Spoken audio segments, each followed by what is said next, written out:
สุดท้ายบางปอนต่อคเนียไงนี้เวลมาจูคเนียวันที่เท้าจะมวยหนึ่งวิตเอาทำไมทลวบแต่เตอโปซัดบ่ต้องมายุบปียุบไงนี้เตอโปซัดจะมวยหนึ่งบองกรมมาตัวทงเวลเงียดำใบดาเลงกำซานงวยตึกจูหอบหาเป็ดไงจุ่มคเนียจ้องดังสกรรมเพียบมวยไงเป็นหาตาขยมปลายยาเปียปันมันเมาเติบดอลตึกเละจรอเลี้ยงหนึ่งจำนายสร้างออกปันมันเล็ดปีที่กรงคลุมเป็นจะดอกขาดโปซัดร้องจำตุสนาวิตเอาเป็นแต่ออกคเนีย One eternity later.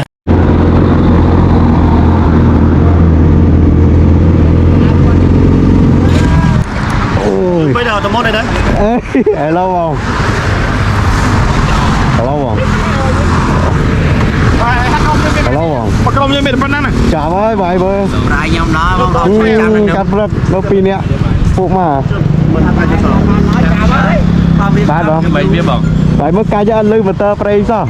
Lấy mày bảo, lấy bao nhiêu? Lấy ấy nè, vì anh lốt rồi khả năng à? Lâu không? Ai dùng sao dùng về. Bài mơ tọt đọc cài thấy à rún chip bây giờ. ឥឡូវនេះម៉ោង6 10នាទីគឺយើងមកដល់ Total ផ្លេចភ្នៅឯបងប្អូនដើម្បីជួបជុំគ្នាធ្វើដំណើរតាមរយៈផ្លេចលេខ5ឥឡូវនេះគឺយើងបានមកជុំគ្នាបងប្អូនតើវាយើងចាក់សាំងចាក់អីហើយយើងក៏រៀបចំចេញដំណើរទៅ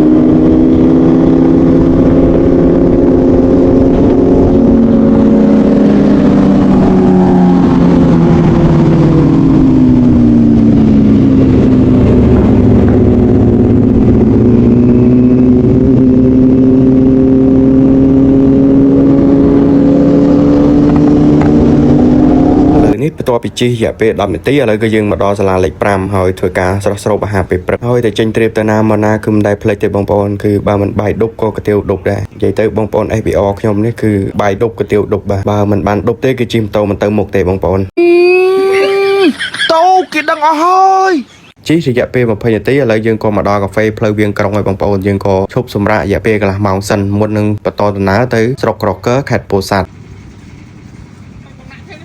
មកដំបូងគឺបងប្អូនយើងចូលរួម8ម៉ូតូ8នាក់ឥឡូវហ្នឹងគឺបងនៅក្នុងក្រុមផាខ្ញុំហ្នឹងគឺគាត់ជួនដំណើរបានតែកំពង់ឆ្នាំងទេគឺគាត់ត្រឡប់ទៅភ្នំពេញវិញហើយបងប្អូនយើងសល់7ម៉ូតូទៀតគឺយើងធ្វើដំណើរបន្តទៅមុខទៀត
ตัวពីយើងចេញពីកាហ្វេកំពង់ឆ្នាំងមករយៈពេល20នាទីឥឡូវគឺមកដល់ក្រាស់សាំង Total ក្រកឺឲ្យបងប្អូនគឺហួសផ្សារក្រកឺបន្តិចគឺដល់ផ្លូវបាត់ចូលទៅទឹកធ្លាក់ច្រកលៀងពីកាហ្វេវាងក្រុងខេត្តកំពង់ឆ្នាំងមកកាន់ក្រាស់សាំង Total ស្រុកក្រកឺនេះគឺចម្ងាយប្រហែលជា60គីឡូជាងបងប្អូនហើយម៉ូតូរបស់ខ្ញុំគឺ60គីឡូជាងហ្នឹងគឺស៊ីប្រហែលជា7ទៅ8លីត្របើសិនជាម៉ូតូបងប្អូនយើង 1000cc នេះគឺស៊ីលើសម៉ូតូខ្ញុំទៀតបងប្អូនហើយម៉ូតូខ្ញុំគឺជើងនេះរៀងស៊ីដោយសារតែមួលរៀងខ្លាំងបងប្អូនទៅពេលអញ្ចឹងទៅវាស៊ីខុសពីធម្មតាហើយយើងឈប់នេះគឺយើងធ្វើការថែមសាំងថែមអីឲ្យហើយសម្រាប់ដើម្បីឲ្យត្រជាក់ម៉ាស៊ីនហើយនឹងហូបទឹកហូបអីសិនបងប្អូន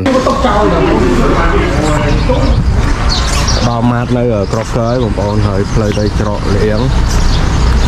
ទីម៉ូតូបងប្អូនយើងផ្លូវគឺជិះមកជាតិបងប្អូននិយាយទៅ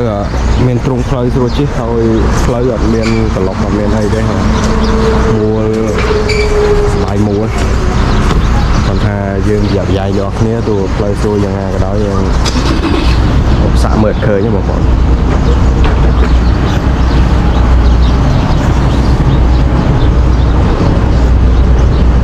មកទ្រីបនេះ GS សម្បត្តិផ្សាយ GS សម្បត្តិផ្សាយដោយសារតែ GS អត់មូល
ពីក្រាសាំងនៅខ្នល់បបាយផ្លូវជាតិលេខ5មករយៈពេលប្រហែលជាកន្លះម៉ោងគឺយើងមកដល់ហើយបងប្អូនគឺផ្លូវមិនសូវជាពិបាកប្រហែលទេបងប្អូនដោយសារតែមានកន្លែងខ្លះគឺដាច់ដុំតិចតួចហើយកន្លែងខ្លះគឺផ្លូវស្រួលជិះធម្មតាទេអញ្ចឹងបងប្អូននេះគឺយើងចតម៉ូតូនៅខាងលើតបមកគឺយើងដើរចុះទៅក្រោមដើម្បីរើកញ្ចុះរើអីអង្គុយដើម្បីកំងម្ហូបហើយនឹងងុយទឹកជ្រោះលេង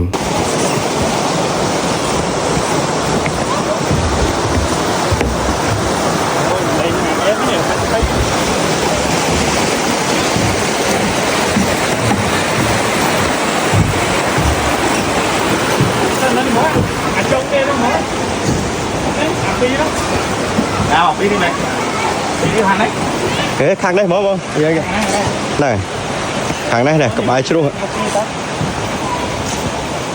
មានលេងយើងទេបានមកដល់តម្រិតខ្លួនដេករឹងដើម្បីស្ដាប់ចម្រៀងទឹកជ្រោះធ្លាក់ងូយទឹកលេងកំសាន្តជួបជុំបងប្អូនពិតជាស្រស់ស្រាយនិងឈៀលមែនតើបងប្អូនហើយគឺ relax ហើយយើងយូរបានចេញដំណើរដើរលេងកំសាន្តម្ដងគឺស្រស់ស្រាយមែនតើបាទគឺចាយលុយអស់ពីខ្លួនគឺស្រឡះខ្លួនស្រួលមែនតើបងប្អូន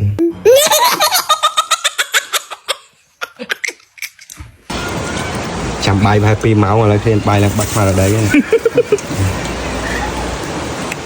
ទ្រីបដូចណាក៏កំសាន្តដែរគាត់ស្ទើរទេមិនមែនអត់ដាក់ទេស្ងោបាទស្ងោមន់ធម្មជាតិឆាក់ក្តៅអីត្រីនេះចាប់មកពីទឹកនេះធម្មជាតិតែមន់ចាប់ទៅភ្នំលើមន់ចាប់ទៅភ្នំដាក់ឲ្យមានអីបាយហូបឡើងដាក់ដល់មកបាញ់មកrồi các bạn ban bây giờ chiên cái gì bạn đấy tôm tôm lớn này cậu cao bên phê mà bên phê